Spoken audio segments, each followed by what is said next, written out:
할렐루야. 한 주간 평안하셨습니까? 네, 별로 안 평안하시는 모양이죠. 네, 코로나 기간 동안 또 잘 못 나오시는 분들이 한두 번씩 나오시기도 하고, 또 일부 예배는 또 이제 오히려 어른들이 많이 나오셔서 예배드리고 하는데, 우리가 함께 이렇게 서로 예배할 때 마스크는 쓰고 있지만 서로 좀 더 웃는 낯으로 보면 좋겠습니다. 편안한 낯으로. 옆에 사람이 사랑합니다. 사랑합니다. 참 이런 인사를 하게 될 줄 어떻게 알았겠습니까? 오늘 여러분, 우리 하나님께서 우리를 예배로 부르십니다. 우리 하나님은 영이신데 영과 진리로 예배하는 자들을 찾으시고 또 그들을 부르셔서 예배를 받으십니다. 우리가 이 시간 성령과 진리로 하나님 앞에 예배하며 나아가겠습니다. 다 같이 찬양하겠습니다.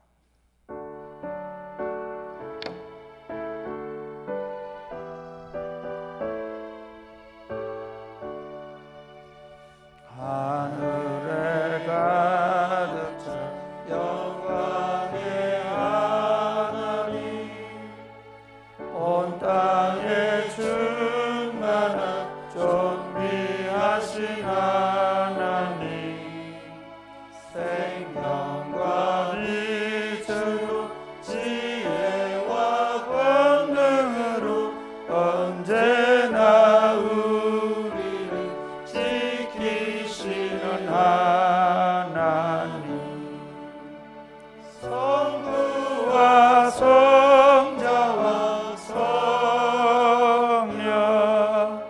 삼위의 하나님, 우리 예배를 받아주시옵소서.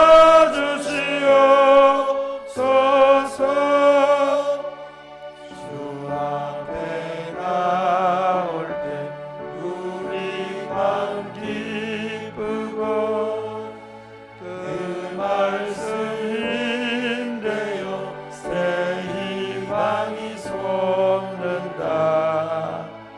고난도 슬픔도 이기게 하시옵고 영원에 이끌어 살아가게 하소서.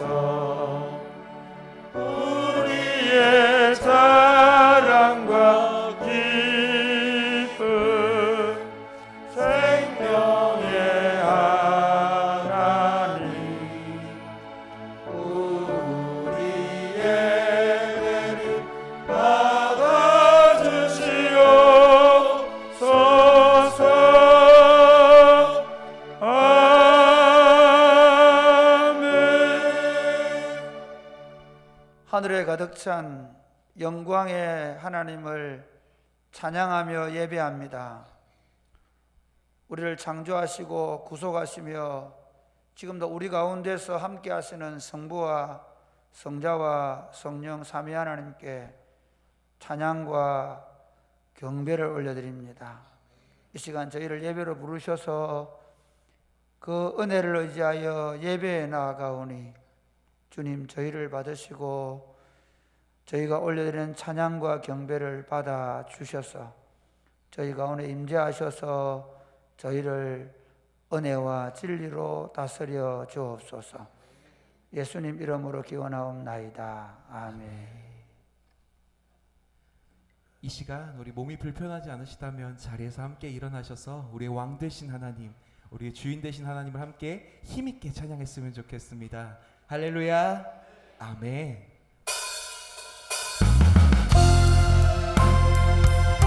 우리 하나님은 오늘도 우리의 왕이 되십니다. 우리가 그 하나님의 주권을 고백하며 함께 고백하며 나아갑시다. 왕이신 하나님, 왕이신 하나님 높임을 받으소서. 찬양하리라 영원히 높임을 받으실 그 이름 찬양하리라.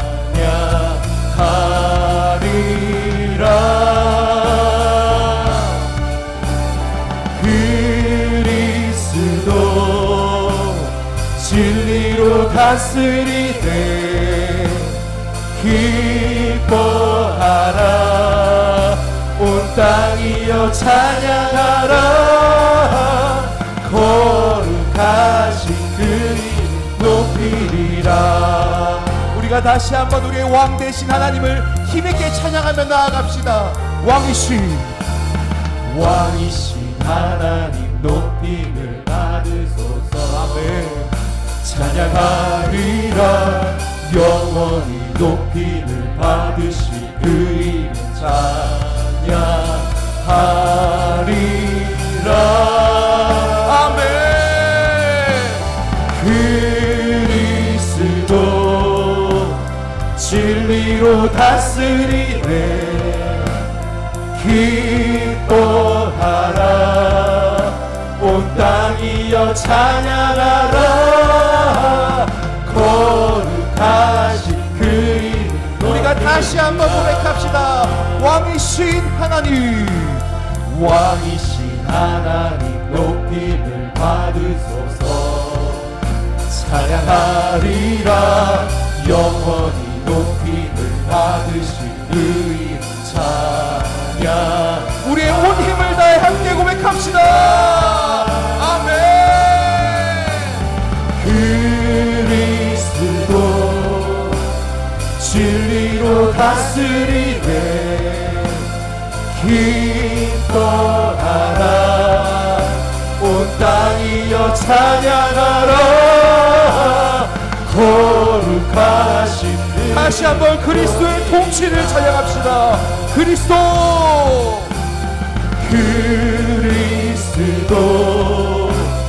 진리로 다스리네 기뻐하라 온 땅이여 찬양하라 거룩하신. 다시 한번 그리스도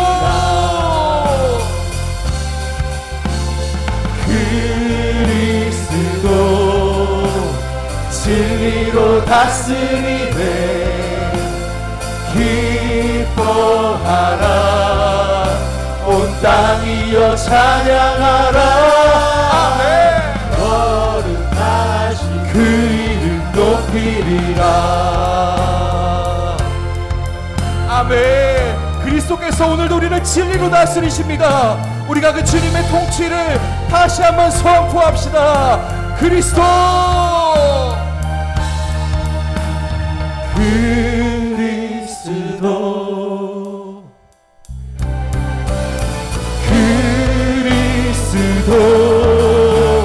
진리로 다스리네 기뻐하라 온 땅이여 찬양하라 거룩하신. 다시 한번 그리스도 진리로 다스리네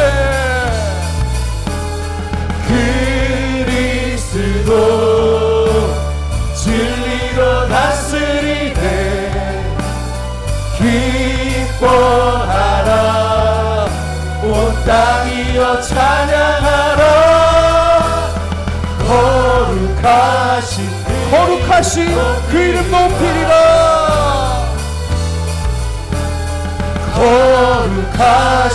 다시 한번 거룩하신 주님의 이름을 높입시다. 거룩하신 그 이름 높이리라. 찬양하라. 할렐루야. 찬양하라 복되신 구세주 예수. 백성들아 사랑을 전하세. 경배하라 하늘의 천군과 천사. 주님 앞에 영광을 목자같이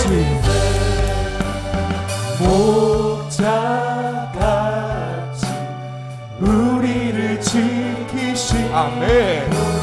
종일 품에 늘 안아주시. 찬양하라. 찬양하라 높이 높으신 권세를 찬양 우리 2절로 고백합시다. 찬양하라. 찬양하라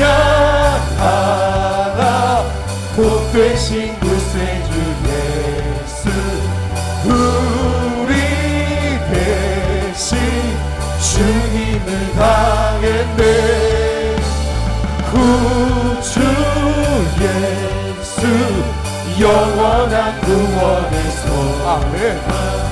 경배하며 겸손히 찬양하라 찬양하라 우리 죄 지신 예수 그의 사랑 한없이 그 찬양하라 찬양하라 높으신 권세를 찬양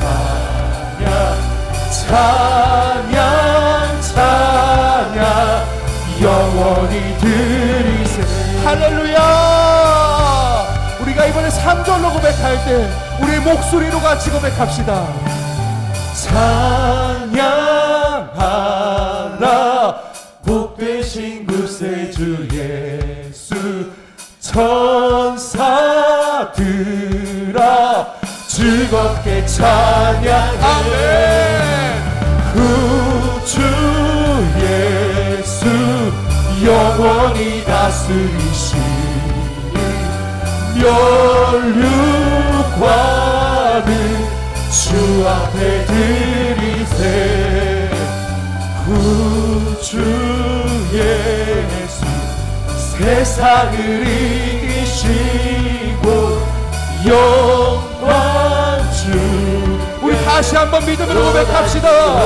구주 예수 구주 예수 세상을 이긴 아멘 영광 주에 또다시 오시니 찬양하라 높으신 권세를 찬양 우리 다시 한번 고백합시다. 구주 예수 구주 예수 세상을 이기시고 영광 중에 또다시 오시니 찬양하라 높으신 권세를 찬양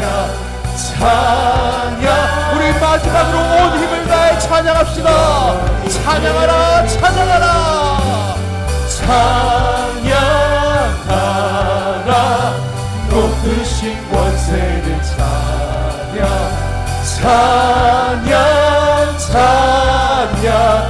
영원히 드리세 할렐루야. 우리 주님께 영광의 박수를 올려드리겠습니다. 주님 우리의 찬양과 경배를 받아주시옵소서.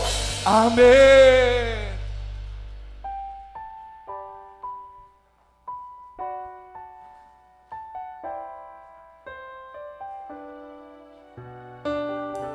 우리가 이 시간에 함께 믿음으로 고백하며 나아갑시다. 내 눈 주의 영광을 보네 우리 가운데 서신 주님 그 빛난 영광 온 하늘 덮고 그 찬송 온 땅 가득해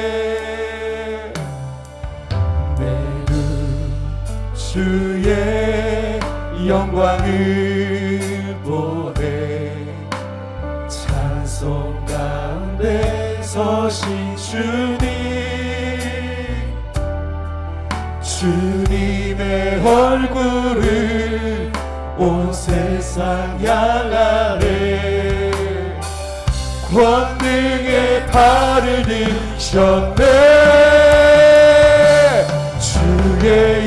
영광 이곳에 가득해.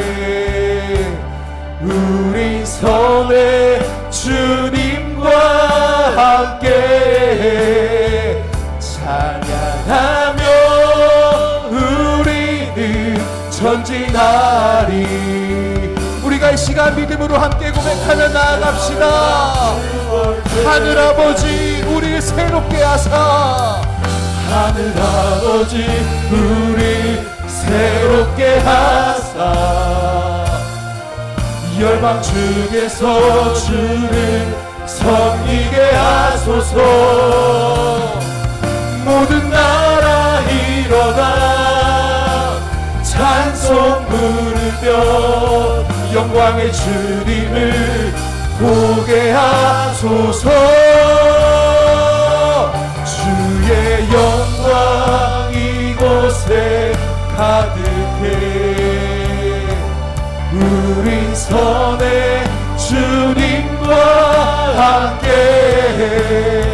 찬양하며 우리는 전진하리. 모든 열방 주 볼 때까지.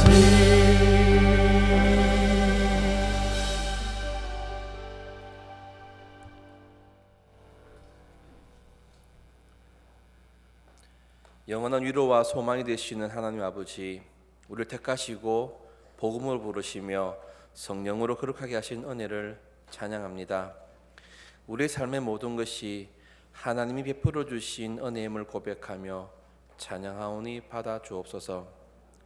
하나님을 사모하는 마음으로 예배할 때 성령의 역사가 시작되는 줄 믿습니다.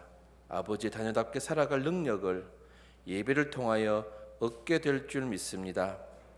성령님을 의지하여 간절히 예배하는 주의 자녀들에게 임하여 주옵소서.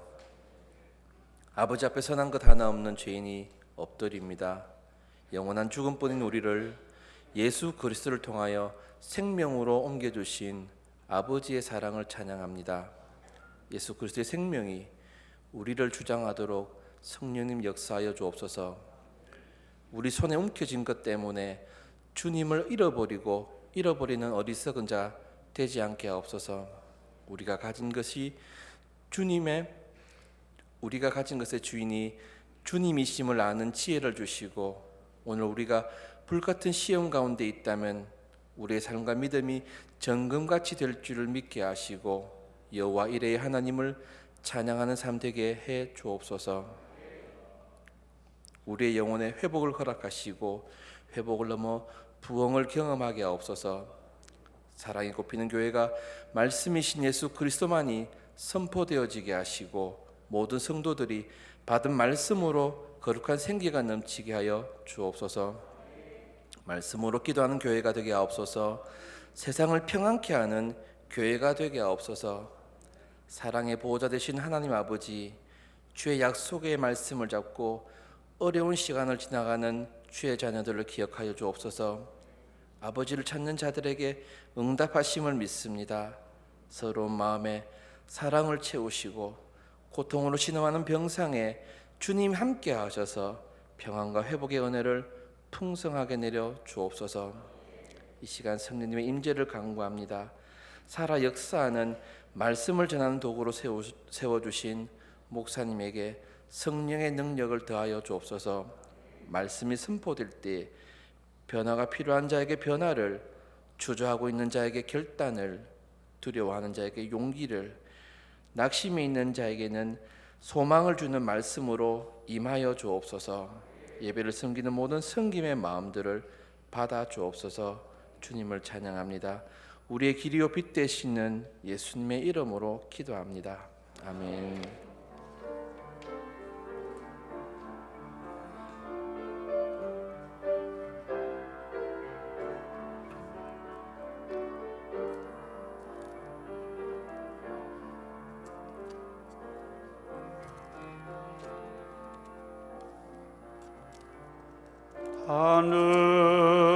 하늘에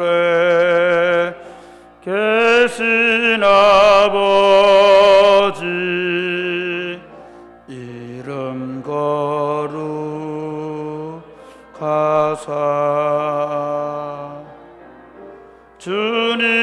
나라 임하시고 뜻이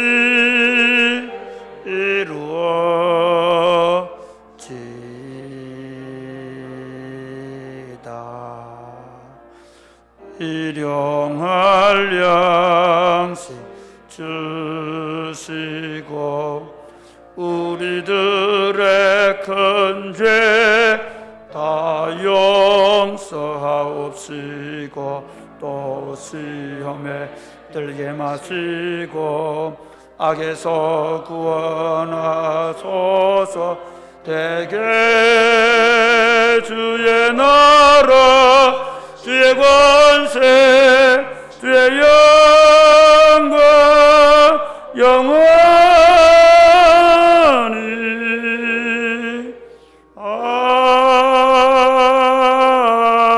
아멘.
아멘. 우리와 함께 하시는 주님, 여기에 계셔 우리를 다스리는 주님을 찬송합니다.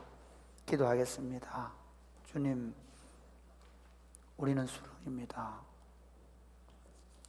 우리는 낭패입니다. 주님, 우리 앞에 늘 실망을 보고 낙담을 보고 더 이상 살아갈 용기를 잃을 때가 많이 있습니다. 우리 자신을 보아도, 좌를 보아도 우를 보아도 내 이웃을 보아도 소망이 없어 보일 때가 많이 있습니다. 그러나 주님께서 내가 세상 끝날까지 너희와 항상 함께 있겠다고 약속해 주셨습니다.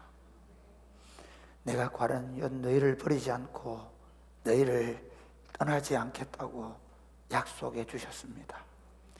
주님, 여기 계시기에 우리가 반석을 걷습니다.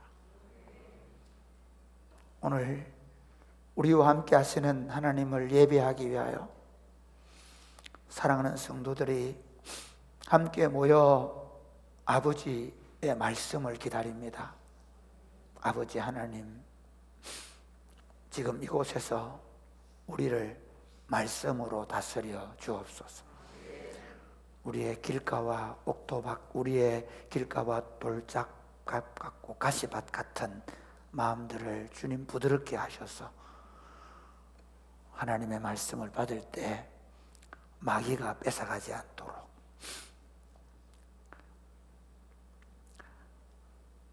재리의 유혹이나 세상의 염려가 말씀을 받아서 그 말씀대로 사는데 방해가 되지 않도록 이 시간 우리가 말씀을 받을 때 성령 하나님 우리 안에 충만하게 역사하셔서 말씀을 가르쳐 주옵소서. 말씀을 깨닫게 하여 주옵소서.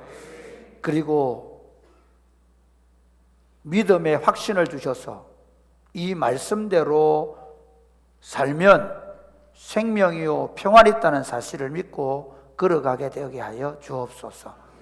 예수님 이름으로 기도드립니다. 아멘. 오늘 우리에게 주신 하나님의 말씀은 레위기 16장입니다.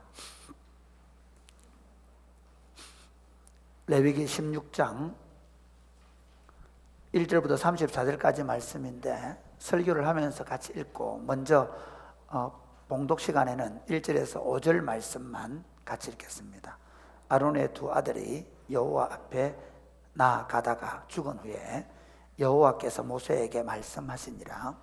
여호와께서 모세에게 이르시되 내 형 아론에게 이르라. 성소의 휘장한 법궤 위 속죄소 앞에 아무 때나 들어오지 말라. 그리하여 죽지 않도록 하라. 이는 내가 구름 가운데에서 속죄소 위에 나타남이니라. 아론이 성소에 들어오려면 수송아지를 속죄 제물로 삼고 순양을 번제물로 삼고 거룩한 세마포 속옷을 입으며 세마포 속바지를 몸에 입고 세마포 띠를 띠며 세마포 관을 쓸지니 이것들은 거룩한 옷이라. 물로 그의 몸을 씻고 입을 것이며. 같이 읽겠습니다. 이스라엘 자손의 회중에게서 속죄 제물로 삼기 위하여 순년소 2마리와 번제물로 삼기 위하여 순양 1마리를 가져갈지니라. 아멘. 아멘. 참 요즘에는요 윤리 기준이나 도덕이나 심지어 법에 대해서도 아리송하고 헷갈리고 이게 맞는가 저게 맞는가 그런 생각이 들 때가 많습니다. 옛날에는 명확했거든요. 예. 근데 요즘에는 이제 윤리와 도덕의 기준들이 너무 다르고 다양화됐습니다. 그리고 우리가 다원화된 세상이라 그러거든요.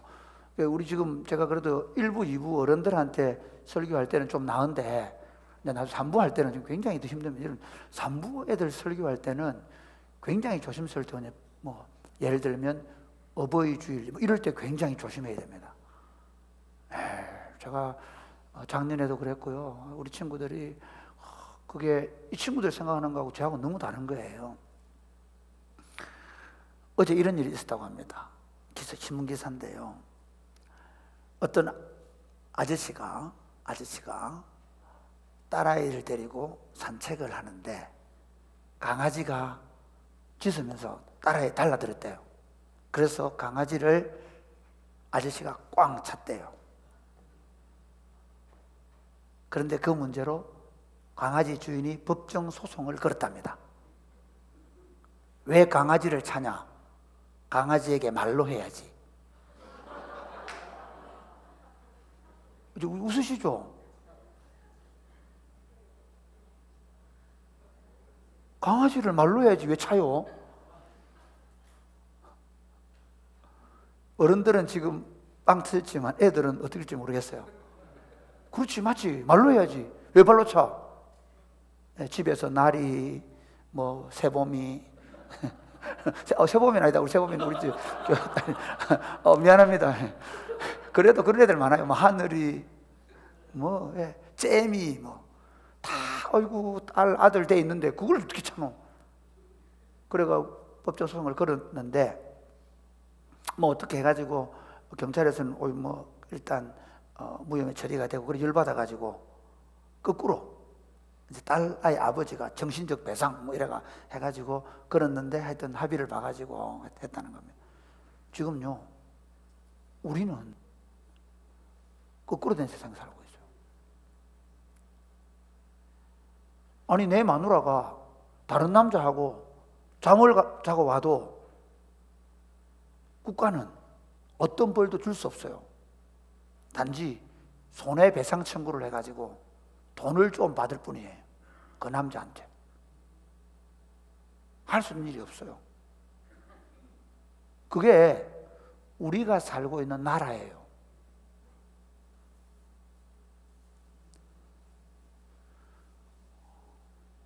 아이들을 잉태한 엄마가 마음대로 지울 수 있도록 법적으로 보장을 해준 나라예요. 우리나라만 그런 건 아니고 이미 세계가 그렇게 자꾸 흘러가고 있어요. 생명에 대한, 그러니까 우리는 살인으로 죄를 봤잖아요. 이제는 그렇게 보지 않아요. 그렇게 다루지 않아요. 그러니까 세상은요 점점 죄를 죄로 여기지 않아요. 죄를 죄책감으로 대방시켜주기 위해서 이전에 우리가 가지고 있던 윤리나 도덕의 개념을 다 지워줘요.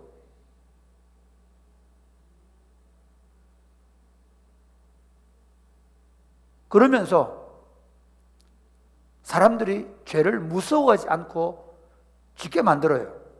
무서워하지 않아요. 시장방 우연을 들고 가는 아줌마들이 가서 호텔방에 가서 다른 남자 자고 와도 별로 죄책감을 안 느끼게 만들어요. 심지어 남편을 폭포에서 뛰어내리고 해서 별로 효용 가치가 없어졌다고 죽게 만들어버려요.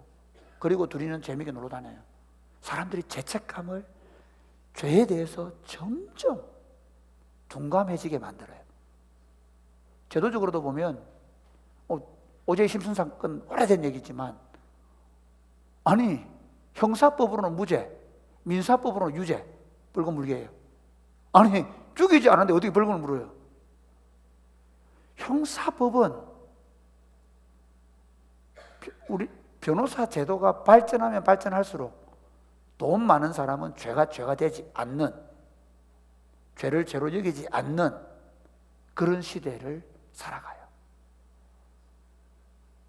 이게 제도적으로 그런 게 아니라 우리 20대 아이들, 10대 아이들로 내려가면 이게 훨씬 더 심각한 상태로 가고 있습니다. 왜냐하면 이미 신관이 없어요.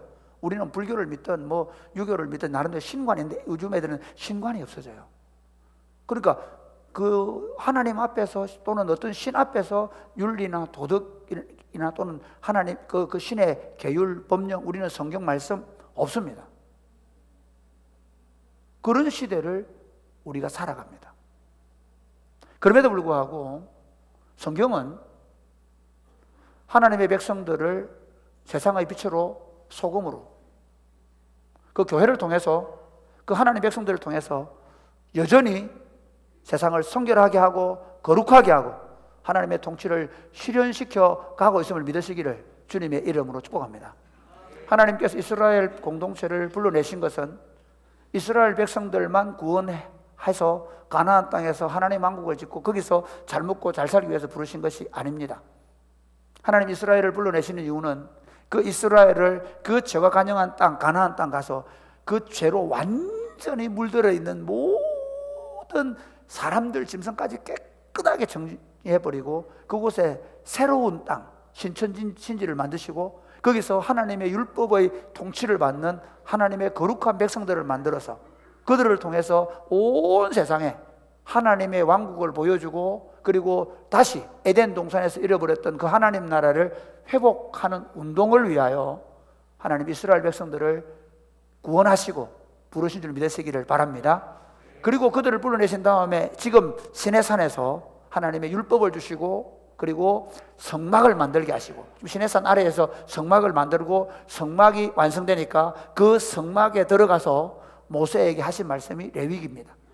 레위기를 통해서 하나님은 이렇게 말씀합니다. 내가 거룩하니 너희가 거룩한 나라가 되라. 내가 거룩하니 너희가 거룩한 나라가 되어서 다시 세상을 거룩하게 만들라는 소명을 이 레위기를 통해서 말씀하고 있습니다. 우리 1장부터 10장까지 내용은 어떻게 하나님을 거룩하신 하나님을 예배할 수 있는가, 거룩한 성소에서 하나님을 예배할 것에 대해서 말씀하십니다.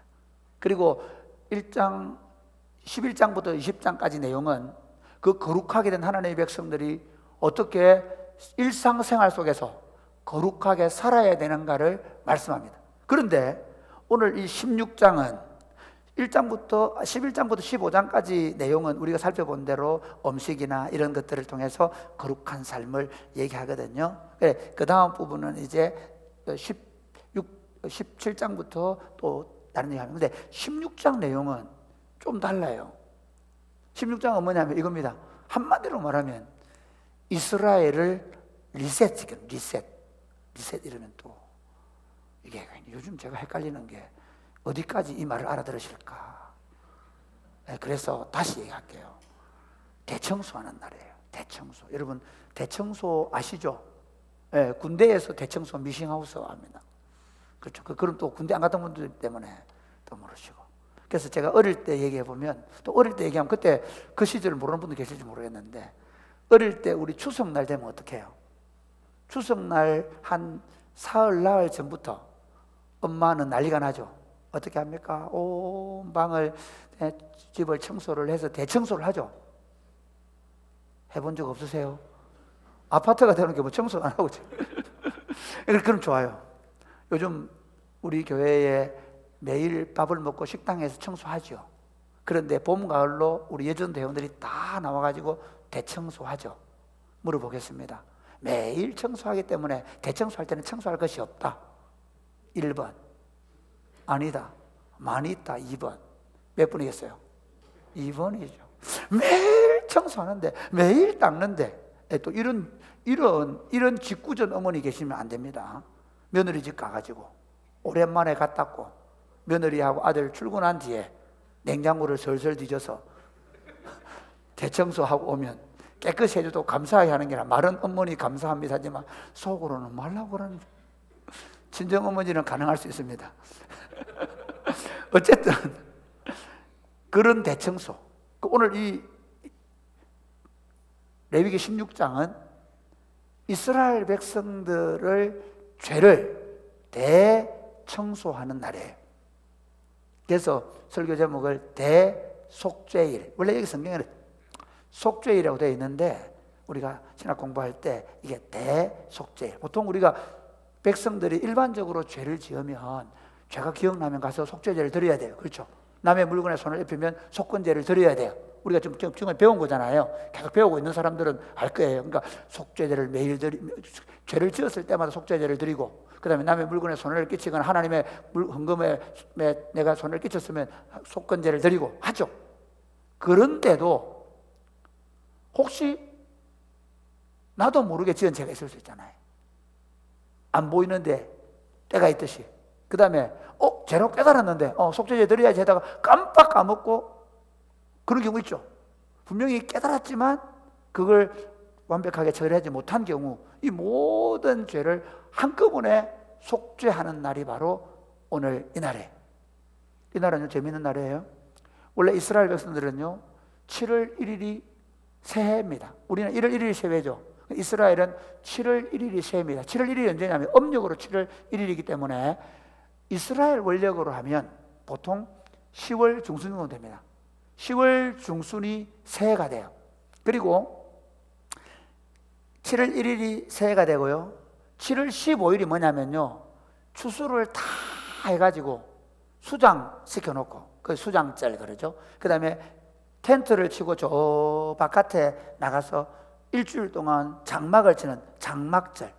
그날은 하나님이 자신들에게 이스라엘 광야를 지나오게 하시고 농사를 지어서 여름 그러니까 초여름부터 늦 가을까지 추수를 거둔 것을 감사해서 하나님 앞에 감사의 축제를 벌이는 날이 바로 장막절, 수장절이죠. 그 5일 전이 무슨 날이냐? 대속죄일. 먼저 하나님 앞에 속죄를 통해서 깨끗하게 죄를 청소한 다음에 장막절을 지키는 거예요. 그래서 7월 1일은 새해, 7월 10일은 대속죄일, 그 다음에 7월 15일은 장막절, 초막절을 지키는 날이에요. 바로 이 날에 대한 말씀을 오늘 하려고 합니다. 오늘 읽은 본문은요, 이스라엘 백성들이 대제사장이 하나님 앞에 세마포 옷을, 완전히 온몸 전체를 다 세마포로 된 옷을 입고 하나님 앞에 대속죄일을 지켜야 되는 대전제를 말합니다. 그런데 상세한 내용은 6절부터 나와요. 자, 6절부터 보겠습니다. 6절 같이 읽어볼까요? 시작. 아론은 자기를 위한 속죄제의 수송아지를 드리되 자기와 집안을 위하여 속죄하고, 계속 읽어주세요. 또 그 두 염소를 가지고 회막문 여호와 앞에 두고 두 염소를 위하여 제비 뽑되 한 제비는 여호와를 위하여 한 제비는 아사셀을 위하여 할지며, 아론은 여호와를 위하여 제비 뽑은 염소를 속죄제로 드리고 아사셀을 위하여 제비 뽑은 염소는 산채로 여호와 앞에 두었다가 그것으로 속죄하고 아사셀을 위하여 광야로 보낼지니라. 항상 이스라엘 백성들은요, 대제사장이 속죄일을 지킬 때 중요한 원칙이 뭐냐면 자기도 죄인이잖아요. 그러니까 그 일을 섬기는 대제사장들과 제사장들도 다 죄인이니까 먼저 어떻게 해야 되냐면 자기를 위하여 송아지를 한 마리, 수송아지를 한 마리 마련해놔야 돼. 자기와 자기 가족의 죄를 먼저 씻는 속죄의 제물이에요. 두 번째는 어떻게 하냐면요, 이스라엘 백성들의 죄를 씻는 속죄 제물인데 두 마리의 순염소를 취해요. 한 마리는 어떻게 하냐? 제비를 뽑아요. 제비를 뽑아가지고, 죄송합니다. 제비를 뽑아가지고 뽑힌 염소는 붉은 띠를 묶어놔요. 붉은 실로 된 띠를 묶어놔요. 그리고 한 마리는 어떻게 하냐? 붉은 띠를 묶지 않은 그 염소는 속죄제 제물로 드려요. 그리고 그 붉은 띠를 묶은 제물은 나중에 아사셀을 위했다는 말은 아사셀에게로 하고 번역해요. 아사셀에게로 보내는 염소예요. 이거는 죽이지 않고 살려가지고 아사셀에게로 끌고 가요. 그게 이 제사를 드리는 방법이에요. 그럼 구체적으로 어떻게 제사를 드리는지 한번 볼까요? 자, 11절부터 한번 보겠습니다.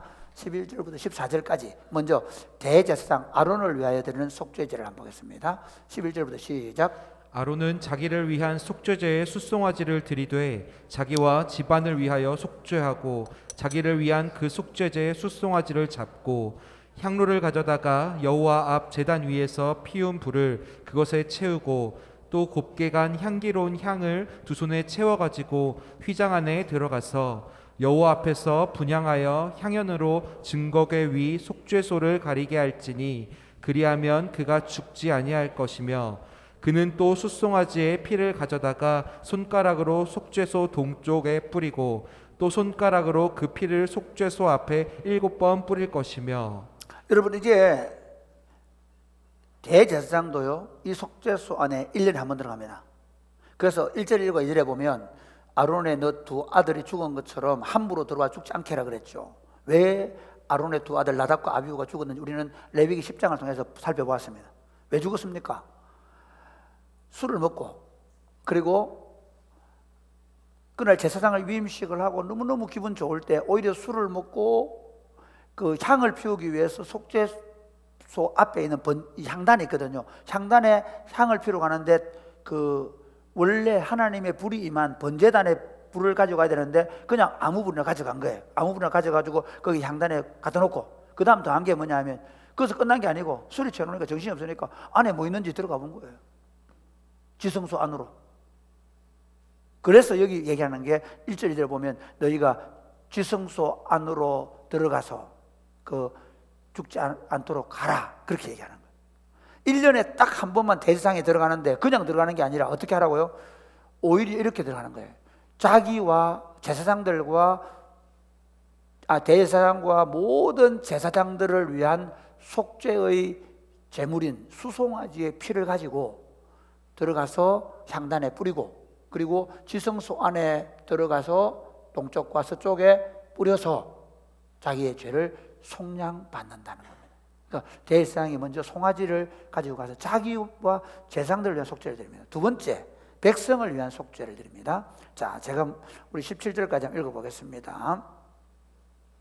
또 백성을 위한 속죄제 염소를 잡아 그 피를 가지고 휘장 안에 들어가서 그 수송아지 피로 행함같이 그 피로 행하여 속죄소 위와 속죄소 앞에 뿌릴지니 곧 이스라엘 자손의 부정과 그들이 범한 모든 죄로 말미암아 지성소를 위하여 속죄하고 또 그들의 부정한 중에 있는 회막을 위하여 그같이 할 것이요.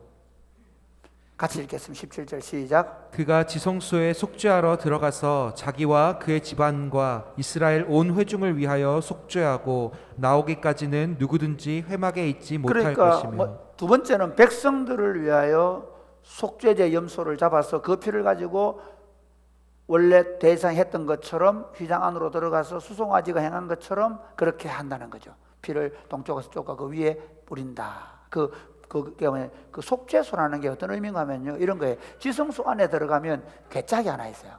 그 괴짝 안에는 뭐가 들어있다고 알고 있죠? 우리가 법궤라고 부르는 건데요, 그 안에는 제일 중요한 게 십계명이 들어있죠. 그 다음에 아론의 쌍난 지팡이가 들어있고 그 다음에 만나 항아리가 들어있다 그래요. 그런데 그곳에 그 상자 위에 어떻게 했냐면요, 이렇게 그룹 천사가 양쪽으로 이렇게 서 있는 게 이렇게 탁, 요 그룹 천사가 이렇게 날개를 탁 이렇게 맞추대고 있는 요 아래가 시온자예요. 여기서 하나님이 이스라엘을 통치하신다는 거예요. 거기 피를 뿌리는 거예요.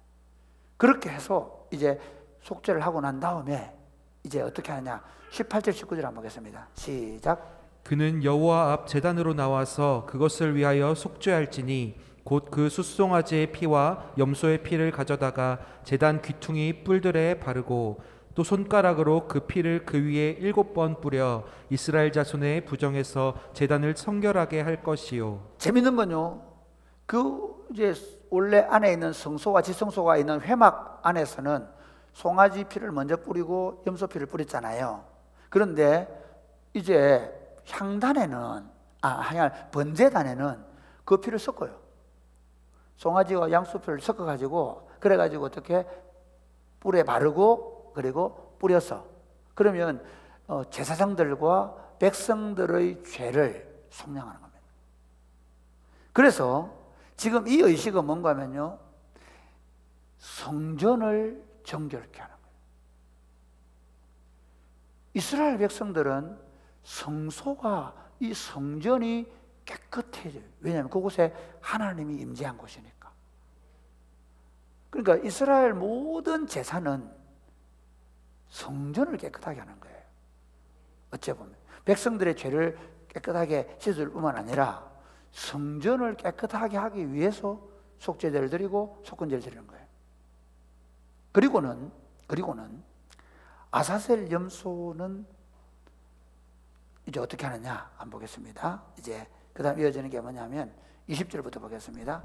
20절 시작. 그 지성소와 회막과 제단을 위하여 속죄하기를 마친 후에 살아있는 염소를 들이되 아론은 그의 두 손으로 살아있는 염소의 머리에 안수하여 이스라엘 자손의 모든 불의와 그 범한 모든 죄를 아뢰고 그 죄를 염소의 머리에 두어 미리 정한 사람에게 맡겨 광야로 보낼지니 염소가 그들의 모든 부리를 치고 접근하기 어려운 땅에 이르거든 그는 그 염소를 광야에 놓을지니라. 이걸 아사셀 염소라 그러거든요. 아사셀을 위하여 그러는데요. 정확하게 말하면 아사셀에게로 보내는 염소예요. 아사셀을 어떻게 번역하는 여러 번역들이 있는데 그 중에 그 고대의 악마, 악령에게로 보내는. 그럼 악령을 숭배하는 게 아니냐? 아니고요. 이런 겁니다. 죄가 어디로부터 왔다고 믿냐면 그 악한 영으로부터 왔다고 믿는 거예요. 그래서 죄를 어떻게 그 악한 영에게 돌려보내주는 거예요. 그러니까 죄를 악한 영에게 돌려보내주다는 의미로 아사셀에게로 보내는 염소. 그러니까 이 어떻게 하느냐면 이렇게 합니다. 이 대제사장이요, 그 숫염소 위에다가 두 손을 얹어요. 평소에는 한 손을 얹죠. 그런데 두 손을 얹어요. 백성의 모든 죄를 여기 뒤집어 씌운다는 의미에서 두 손을 딱 얹어가지고 기도를 어떻게 하냐면요, 이게 미시나에 이렇게 기도한다고 나와 있어요. 오 주님, 당신의 백성 이스라엘 집이 당신께 불의를 행하여 범죄하고 죄를 지었습니다. 오 주님, 당신께 기도하오니 당신의 백성 이스라엘 집이 당신 앞에 범한 불의와 범거와 죄악을 용서하여 주옵소서. 당신의 종 모세의 율법에 기록하기를 이날 너희를 위하여 속죄하여 너희로 정결하게 하리니 너희 모든 죄에서 너희가 여호와 앞에 정결하리라고 하였나이다 라고 기도를 해요. 이 레위기 16장 30절 말씀이거든요. 이 말씀을 가지고 이 아사셀 염소에게 안수기도를 해요. 죄를 이 아사셀 염소에 다 뒤집어 씌워요. 그리고는 미리 정한 사람한테 보내지죠. 그럼 미리 정한 사람이 출발하기 전에 재밌는 건 이 붉은 띠를 두르놨죠, 그죠? 그 붉은 띠는 어디에? 성막의 문에다가 붙여놔요. 걸어놔요, 띠를. 그리고는 이제 가는데 얼마나 깊이 가는가 하면요, 한 텐트를 10개 정도 미리 쳐놨대요. 왜? 그날 금식일이기 때문에 혹시 염소를 끌고 가는 사람이 사막에 들어가다 지쳐서 못 데려갈까 싶어가지고 중간중간에 가서 물도 마시고 좀 쉬라고. 그리고는 깊이 들어가가지고, 여러분 혹시 그런 그림도 있습니다. 양을 들고 낭떠러지에 떨어뜨려 버리는 거예요. 염소를 왜 낭떠러지에 떨어뜨릴까요? 죄가 돌아오면 돼요, 안 돼요? 안 돼요. 절대로 못 돌아오도록 깊은 낭떠러지에 떨어뜨리면 사실 그 죽는 거죠. 그래서 다시는 죄가 돌아오죠. 그래서 이제 그 낭떠러지에 딱 떨어뜨리고 나면 이 사람이 어떻게 하냐? 깃발을 흔들어요. 그러면 그게 이제 전달돼 가지고, 야, 이제 아사셀 염소를 광야에 버렸다고 죄를 버린 거거든요. 버렸다 그러면 어떻게 되느냐? 성전에 그 걸어놨던 붉은 줄을 떼내고 흰 실로 된 띠를 묶어요.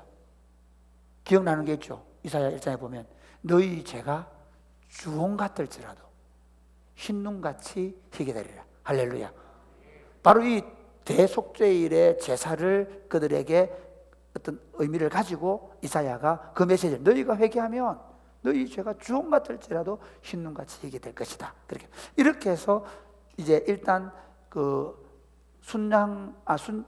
송아지, 순염소, 그다음에 아사셀 염소를 드리는 이 속죄의 제사를 드리고 나면, 이건 이제 드리고 나면 그 다음에 뭐 어떻게 하느냐? 자, 23절부터 25절까지 한번 보겠습니다. 시작. 아론은 회막에 들어가서 지성소에 들어갈 때 입었던 세마포 옷을 벗어 거기 두고 거룩한 곳에서 물로 그의 몸을 씻고 자기 옷을 입고 나와서 자기의 번제와 백성의 번제를 드려 자기와 백성을 위하여 속죄하고. 예, 여러분 여기 참 중요해요. 속죄했다는 표현보다요, 사실은 이 번제는 속죄에 대한 감사입니다. 그러니까 다시 그들이 어떻게 하느냐면 제물을 선택했는데, 그 거룩한 곳에서 자기 몸을 씻고, 그 다음에 그 번제물을 가지고 자기를 위한 번제물을 드리고요. 두 번째, 백성을 번제 두 개를 드립니다. 그러면서 번제를 왜 드립니까? 올라 다 태워 드리거든요.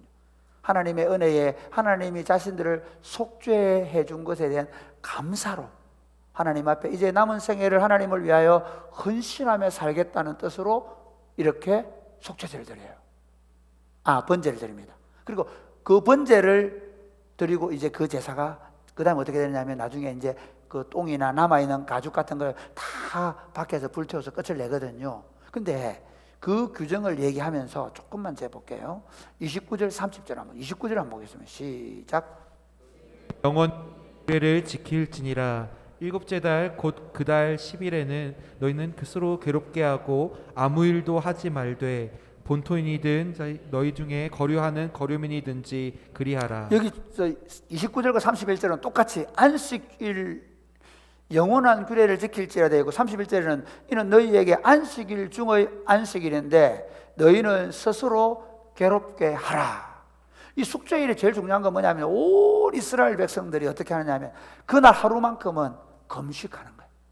그리고 자신들이 지었던 모든 죄에 대하여 마음 아파하고 괴로워하고 그러면서 하나님 앞에 죄를 애통하며 회개하는 시간을 보내면, 그러니까 대속죄일에 그냥 속죄제 들었다 그게 아니고 진짜 중요한 건 온 이스라엘은 그 의식이 행해지고 있는 동안에 그들은 뭐 하고 있냐?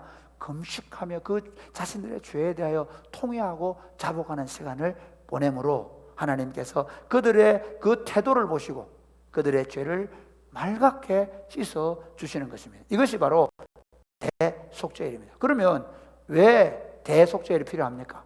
왜 대속죄일이 필요하겠습니까? 구약의 이스라엘 백성들에게는 왜 대속죄일이 필요하냐? 아직은 구속주가 오지 않았기 때문입니다. 그들은 죄를 지을 때마다 그 죄에 대하여 끊임없이 회개하고 그리고 속죄제나 속건제를 드려서 용서를 받아야 되는데 혹시 자기들이 모르고 지은 죄는 용서를 받을 수 없기 때문에 모르고 지은 죄까지도 다 용서받을 수 있도록 하나님이 제도적으로 리셋하는, 대청소하는 이런 제도를 두셨다는 겁니다. 그러면 이 제도가 이제 예수님에게는 어떻게 적용될 수 있느냐는 거예요. 자, 레위기 이 본문은요, 히브리서가 구약의 레위기예요. 그러니까 히브리서는 구약의 레위기의 말씀이 어떻게 예수님에 의해서 완성이 되고 성취가 되었는지를 보여주는 책입니다. 히브리서는 이 대속죄일을 어떻게 예수님이 완성하셨다고 말씀하시느냐 한 세 구절을 볼 겁니다. 히브리서 7장 26절 28절 같이 읽어보겠습니다. 시작. 이러한 대제사장은 우리에게 합당하니 거룩하고 악이 없고 더러움이 없고 죄인에게서 떠나 계시고 하늘보다 높이 되시니라. 그는 저 대제사장들이 먼저 자기 죄를 위하고 다음에 백성의 죄를 위하여 날마다 제사 드리는 것과 같이 할 필요가 없으니 이는 그가 단번에 자기를 드려 이루셨음이라. 율법은 약점을 가진 사람들을 제사장으로 세웠거니와 율법 후에 하신 맹세의 말씀은 영원히 온전하게 되신 아들을 세우셨느니라. 이렇게 말하는 겁니다. 레위기에 나오는 대제사장들은 약점을 가지고 있다는 겁니다. 죄를 짓는다는 겁니다. 그래서 그들이 자신의 죄가 있기 때문에 반드시 수송아지로 자기 죄를 속량을 받은 다음에 하나님 앞에 백성들을 위한 순념소로 제사를 드려야 됩니다. 반드시 연약한 인간인 대상도 하나님으로부터 죄의 속죄를 받은 다음에 이스라엘 백성들을 위한 제사를 드릴 수 있었는데 이제 이 언약의 마지막에 하나님이 그 아들 죄 없는 예수 그리스도를 통해서 자신을 위하여 속죄의 제사를 드릴 필요가 없는 예수님께서 한 번에 영원한 속죄의 제사를 드렸다 이렇게 말씀합니다. 다시 한번 우리 9장 11절 12절 한번 볼까요? 11절 시작.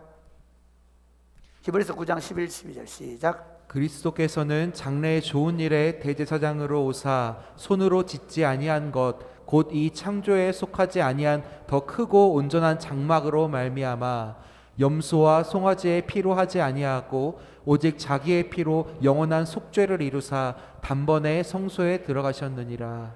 보십시오. 이 대제사장들은 연약해가지고 자기 죄를 먼저 속량을 한 다음에 그 다음에 염소를 잡아가지고 이스라엘 백성들 죄를 속량하는데 그 기간이 얼마나 돼요? 1년 되면 다시 해야 되죠. 1년 되면 다시 해야 되고 1년 되면 다시 해야 돼요. 그 다음에 그 제물이 뭐예요? 소나 염소죠. 그런데 오늘 보면 이렇게 얘기하죠. 이제는 소나 염소가 아니라 거룩하고 깨끗하고 흠이 없는 하나님의 아들 예수의 피로. 아멘. 이게 굉장한 의미. 이게 더 이상 제사 드리지 않아도 되도록 하나님의 아들 예수 그리스도가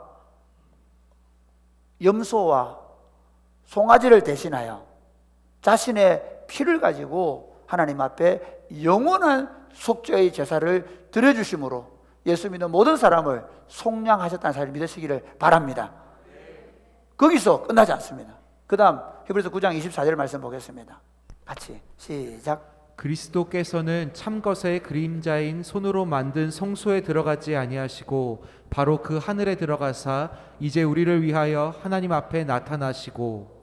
여러분, 이게 재밌는 게요, 대제사장들은 어디에 1년에 한 번, 그것도 지성소로 벌벌벌 떨면서 한 번 들어가서 하고 오는 거예요. 그렇죠. 그런데 이제 우리들의 대제사장이신 예수님은 어떻게 했냐면요, 땅에 있는 성소로 들어가지 않았다는 거예요. 예수님이 십자가에 죽으시고 그리고 사흘 만에 부활하시고 바로 어디로? 하늘 성소로 올라가신 것을 이 보면 이렇게 얘기하는 거예요. 그분은 땅의 성소로 가신 게 아니라 하늘 성소로 올라가셔서 우리를 위한 영원한 속죄의 제사를 드려 주셨습니다. 그렇기 때문에 여러분, 우리는 더 이상 땅의 성소에서 예배하지 않습니다. 예수 그리스도가 십자가에 죽으시고 부활하시고 성천하신 이후에 더 이상 역사적으로도 이스라엘의 성전이 서지 않습니다. 그렇게 세우고 싶어 하거든요. 저거 성전 세우면 3차 대전 난다고 할 정도로 못 세웁니다. 하나님께서 성전을 완전히 폐하시고 이제 예수 믿는 사람들은 여기 성전 아닙니다. 여기 우리가 땅에서 예배를 하지만 우리는 어디를 향하 예배합니까? 하늘 성소로 예배하는 줄 믿으시기를 바랍니다. 우리의 예배는 하늘 성소를 향한 예배입니다. 우리의 기도는 땅에서 하는 기도이지만, 그래서 땅에서 하늘에 풀린다는 게 땅에서 하는 기도이지만 우리의 기도가 천사들의 향에 대접에 맞춰서 하늘로 올라가서 하나님의 보좌 앞에 올라가는 줄 믿으시기를 바랍니다. 예수 그리스도는 죄 없으시고 그리고 완전하고 영원한 우리의 대제사장이 되셔서 염소나 송아지의 피로 하지 아니하시고 자기 피로 단번에 영원한 속죄의 제사를 드려주심으로 말미암아 이제 더 이상 땅의 성소가 아니라 하늘 성소의 문을 열어 제껴 놓으시고 우리로 하여금 그 하늘 성소를 향하여 예배하고 기도할 수 있게 만들어주신 줄 믿으시기를 바랍니다. 더 이상 중보자가 필요 없는 겁니다. 바로 하나님 아버지 앞에. 그리고 여러분 여기서 땅에서 하나님 아버지를 부를 수 있습니다. 여러분의 예배, 여러분의 기도가 어떤 중보자, 어떤 목사, 어떤 사람이 아니라 하나님 아버지를 향하여 직접 나아가서 말할 수 있게 해 주셨습니다. 그러면 이 대속죄의 일의 교훈이 오늘 우리에게는 어떻게 적용되어야 하는가 하는 것입니다. 첫 번째 뭐냐면요, 하나님은, 예수님은 우리의 죄를 지시고 십자가에 죽으심으로 우리의 죄를 담당해 주셨습니다. 할렐루야. 제가 지금 말씀드린 대로 예수님이 우리의 죄를 지시고 십자가에 죽으심으로 말미암아 영원한 속죄의 제사를 드려주셨습니다.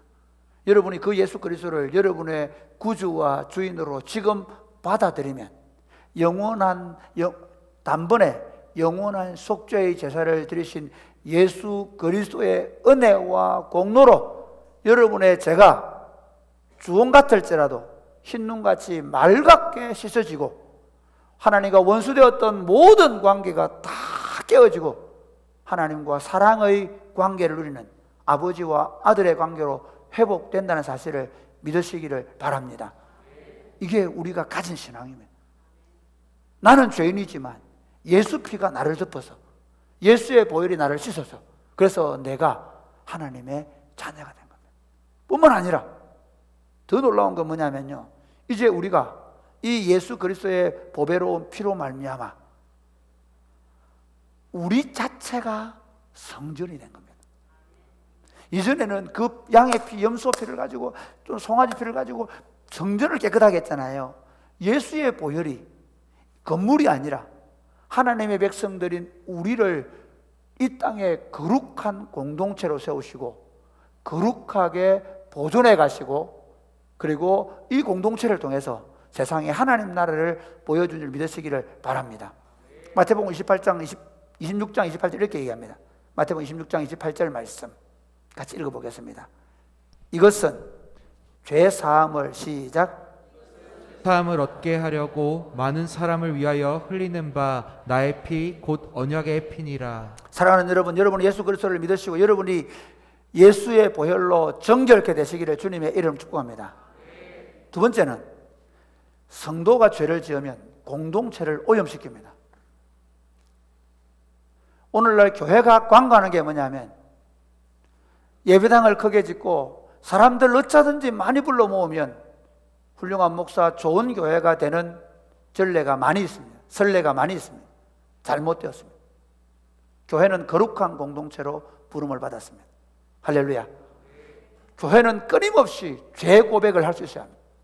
죄 고백을 할 수 없을 만큼 된 교회는 더 이상 교회로서의 기능을 상실한 겁니다.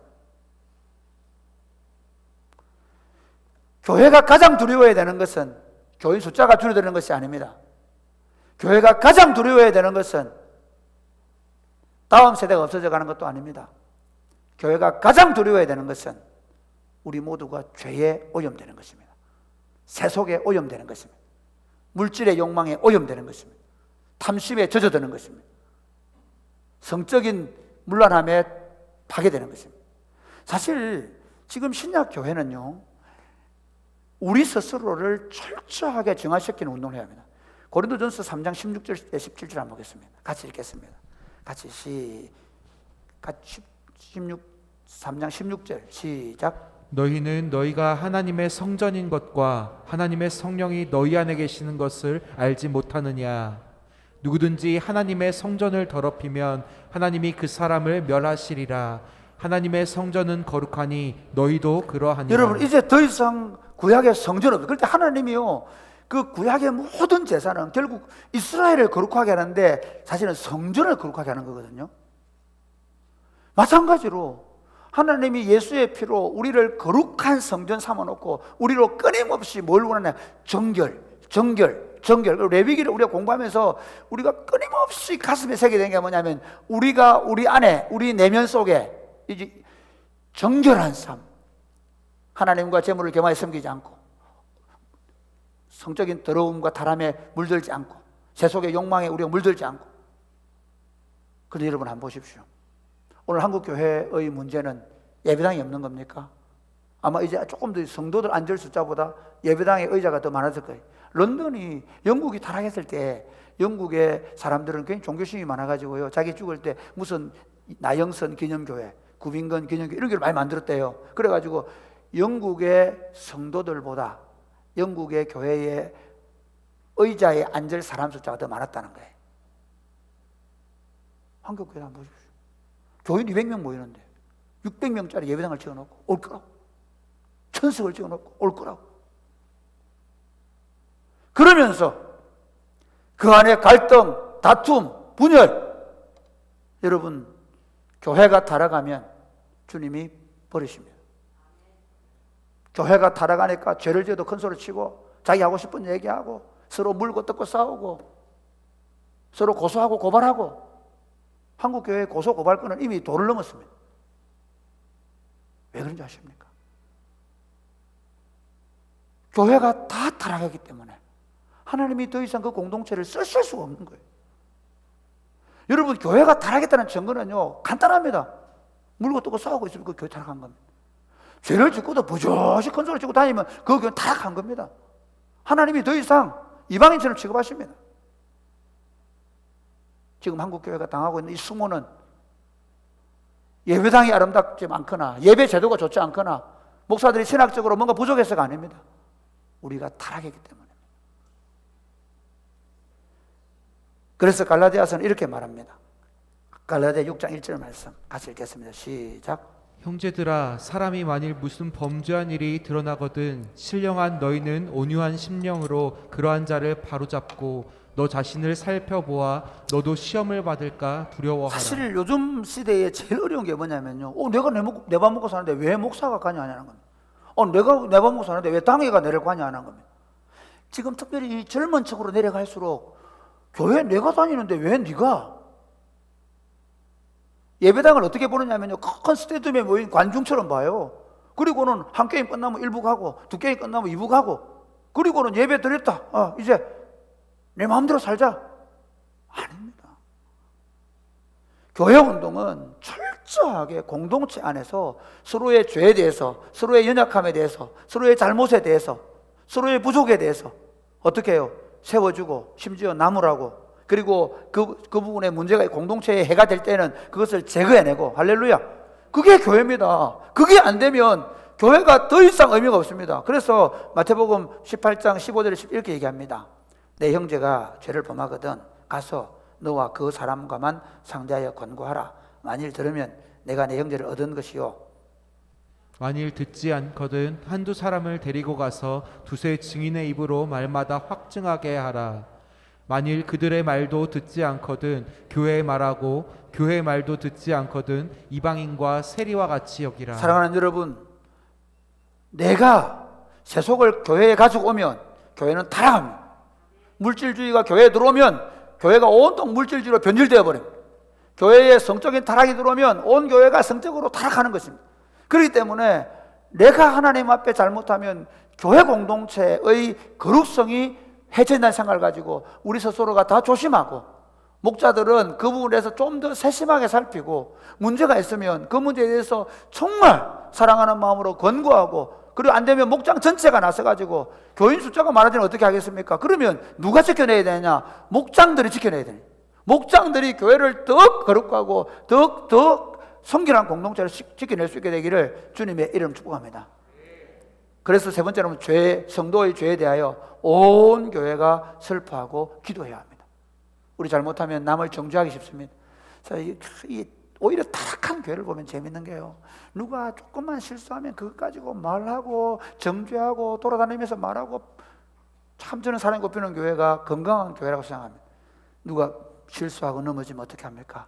덮어주고 같이. 온 교회가, 성도들이 누가 아파서 병원에 있다 그러면 온 교회가 기도해 주는 것처럼, 성도들이 범죄했다 넘어졌다 그러면 온 교회가 마치 그 성도가 영적으로 병든 것처럼 아파하고 함께 기도하는 그런 공동체로 세워져 가야 될 줄 믿으시기를 바랍니다. 마지막으로, 그래서 우리가 받은 이 속죄의 은혜를 감사하면서 주님께 헌신하며 살아가시기를 주님의 이름으로 축복합니다. 사실 한국 교회가요, 조금 한때 어떤 느낌이 있냐면요, 예수 믿으면 끝나는 줄 알아요. 예수 믿으면 구원받고, 예수 믿으면 나는 이제 완전히 내가 완성된 줄 알아요. 아닙니다. 하나님이 우리를 구속하신 이유는 그 은혜에 감사하면서 주님의 교회와 복음운동에 우리 자신을 드리고, 이제 이 아사셀 염소를 가지고 제가 마지막 결론을 맺는데, 아사셀 염소가요, 백성들의 모든 죄를 짊어지고 광야로 가죠. 그리고 거기 가서 죽음으로 돌아옵니다. 반드시 죽어야 됩니다. 그 아사셀 염소도 마찬가지로 로마서 12장 1절에 보면, 그러므로 내 사랑하는 형제들아, 내가 하나님의 모든 자비하심으로 너희를 권하노니 너희 몸을 하나님이 기뻐하시는 거룩한 산 제물, 산 아사셀 제물로 드리라. 이 산 제물은 바로 오늘 우리가 읽는 레위기 16장의 아사셀 염소를, 이 편지를 받는 유대인들은 다 생각하는 겁니다. 모든 제물은 다 죽어야 되는데 산 제물은 아사셀 염소입니다. 그것처럼 예수 믿으면 이제 더 이상 나를 위해 살지 않습니다. 이웃의 아픔을 짊어지고, 이웃의 죄를 짊어지고 기도하고, 이웃의 고통과 눈물을 내가 함께 짊어지고, 그래서 이제 내 삶은 내가 좀 더 부자 되고 내가 좀 더 성공적인 삶을 사는 삶이 아니라 내 삶을 하나님과 이웃을 위하여 살겠다고 결정하고, 우리 서우성 목사들이 그렇게 얘기하더라고요. 그리스도가 우리의 음식이 되어준 것처럼 우리도 다른 사람의 먹잇감이 되어주는 삶을 살아내는 복된 삶이 되시기를 주님의 이름 축복합니다. 아멘. 찬양하겠습니다.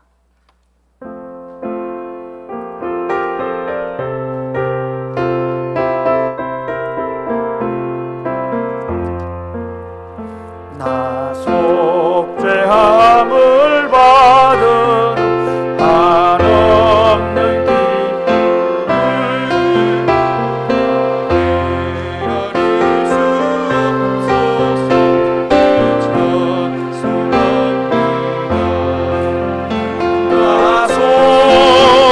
받은 후, 나 속죄받은 후 주를 찬미하겠네. 나 속죄받은 후 주의 이름 찬미하겠네. 나 속죄함을 받은 후 내 마음이 새로워 뜻을 준행하면서 죄길을 버리네. 나 속죄받은 후, 나 속죄받은 후 주를 찬미하겠네. 나 속죄받은 후 주의 일어나서 3절 사례하겠습니다. 나 속죄함을 성령이 오셔서 영이 오셔서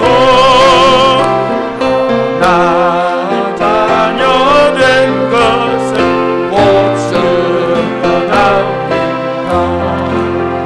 나 속죄받은 후, 나 속죄받은 후 주를 찬미하겠네. 나 속죄받은 후 주의 이름 찬미하겠네. 나 속죄함을 받은 후 오열의 공로로 내 주의 은혜 입으니 늘 평안합니다. 나 속죄받은 후, 나 속죄받은 후 주를 찬미하겠네. 나 속죄받은 후 주의 이름 찬미하겠네. 사랑하는 여러분, 그렇습니다.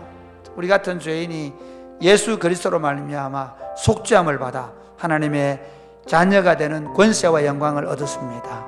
하나님, 더 이상 나를 위해 살지 말라는 말씀으로 듣고 하나님과 이웃을 위해서 살겠습니다. 내 배를 신으로 삼고 살지 않겠습니다. 아사셀 염소처럼 다른 사람의 아픔, 상처, 고통, 눈물을 짊어지고 사는 삶이 되게 하여 주옵소서. 우리 공동체가 그런 삶을 모두가 살아내므로 정말 세상 사람들이 볼 때 이야 정말 다르다, 구별되다, 거룩하다, 선결하다고 말하는 공동체가 되게 하여 주옵소서. 그리하여 우리의 입으로가 아니라 우리의 선결한 삶으로 예수 그리스도의 복음을 말하게 하여 주옵소서. 우리가 서로 죄를 고백하고 우리가 더 거룩해져가는 연습들을 하게 하여 주옵소서. 기도하겠습니다.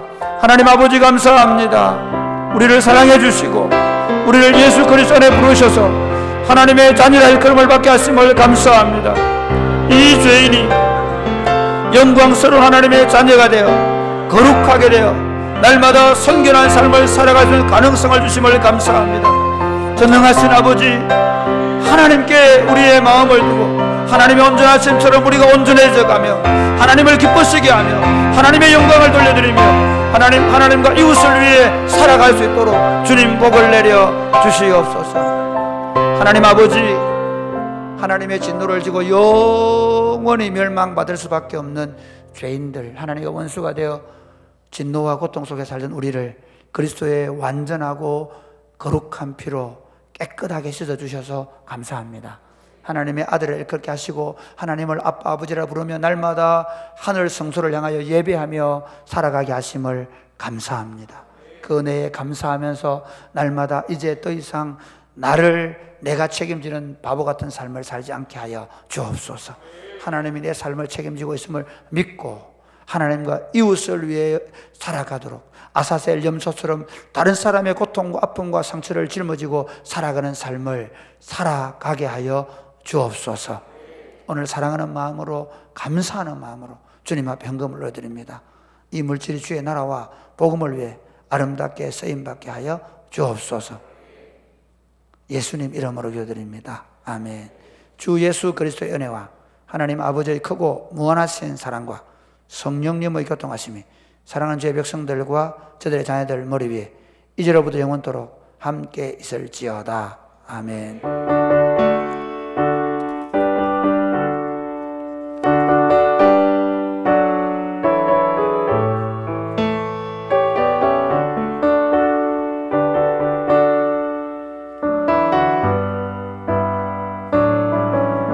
제가 공동의 광고는 제가 하겠습니다. 우리 직분자 선출을 하는데요. 무임 집사 장로 한 분씩 빼고 10명, 총 11분을 선출합니다. 그런데 지난 주간에 우리 정직자들이 모여서 이미 11분을 추천을 받았습니다. 이번에 이제 당회가 이번 주 토요일 날 6시 30분에 모여서 그분들을 면담을 하고, 그리고 그분들이 뜻이 확실하면 그분들을 우리가 공천을 해서, 우리 교단의 법은 당회가 공천하도록 되어 있으니까 공천을 해서, 그래서 다음 주에 오전 9시부터 오후 3시까지, 근데 그냥 1부에 마치면 하고 2부에 마치면 해서 헌금함에 하겠습니다. 그렇게 하는 이유는 뭐냐면요, 우리가 13명이나 15분을 공천해주면 공천이 되는 것은 좋은데 떨어지는 사람이 더 많습니다. 이해가 되시겠죠? 10명 뽑으면 10명만 다 뽑아주세요. 그럼 내 마음에 안 들면 그냥 안 해도 됩니다. 그러나 거의 10명 뽑으면 거의 10명이 다 돼요. 그럼 또 다음번 할 때 또 될 만큼 하면, 보통 일반 교회도 어떻게 하냐면 교회가 커질수록 얼굴 모르니까 그 부스 예배께 찍거든요. 그럼 나중에 어떻게 되냐, 10명 뽑는데 4명 5명 돼요. 다 표가 섞여버려. 그래서 저희들이 오래전부터 이제 이걸 하고 있으니까 그렇게 이해하시고 이번에 또 10분을 뽑고 또 다음번에 뽑고 이렇게 하기가 했습니다. 되겠죠? 그 다음에 다른 공동회에는 뭐 교육관 공사나 이 부분은 그 부분도 겸해서 우리가 좀 더 추가 공사가 있고 해서 좀 말씀을 드리려고 합니다. 네. 그 다음 광고는 우리 박 목사님 하겠습니다.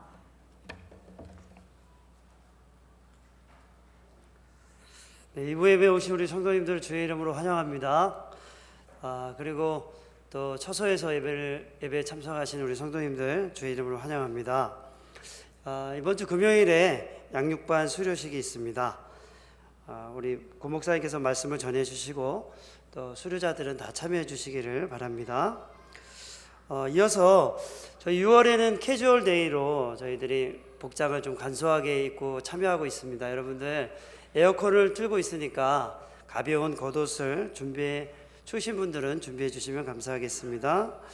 우리 가정예배 지침서 6월까지가 이제 지난번에 구입했던 내용인데 7월부터 또 교재가 바뀝니다. 그래서 여러분들 6월 18일까지 우리 서우성 목사님에게 지침서를 또 가정별로 신청해 주시면 감사하겠습니다. 선교 카페를 운영하고 있습니다. 2부 예배 후에 운영하고 있는데 여러분들 그 운영비는 수익금은 선교와 비전 TV에 사용됩니다. 우리 많이 애용해 주시기를 부탁드립니다. 행복 성경 퀴즈 대회가 매주 저녁 7시에 교회 학교 아이들 대상으로, 그리고 8시에는 장년부 대상으로 모입니다. 여러분 관심을 가지고 참여해 주시면 감사합니다. 감사하겠습니다. 오늘 점심 때 우리 떡이 제공되는데 정성민 성도님, 이은비 집사님 가정에서 정이서 첫 생일 감사해서 떡을 제공했습니다. 우리 감사하다고 박수하겠습니다. 네, 출산한 가정에 선물을 준비하신 분들은 교육자실에 가져다 주시기 바랍니다. 6월 마지막 주 6월 27일부터 30일까지 지역 전도 주간으로 저희가 모입니다. 여러분들 기도하고 같이 참여해 주시면 감사하겠습니다. 우리 이 시간 옆 사람과 함께 인사하겠습니다. 속죄의 은혜를 누리며 삽시다. 속죄의 은혜를 누리며 삽시다. 우리 다 같이 축복하겠습니다.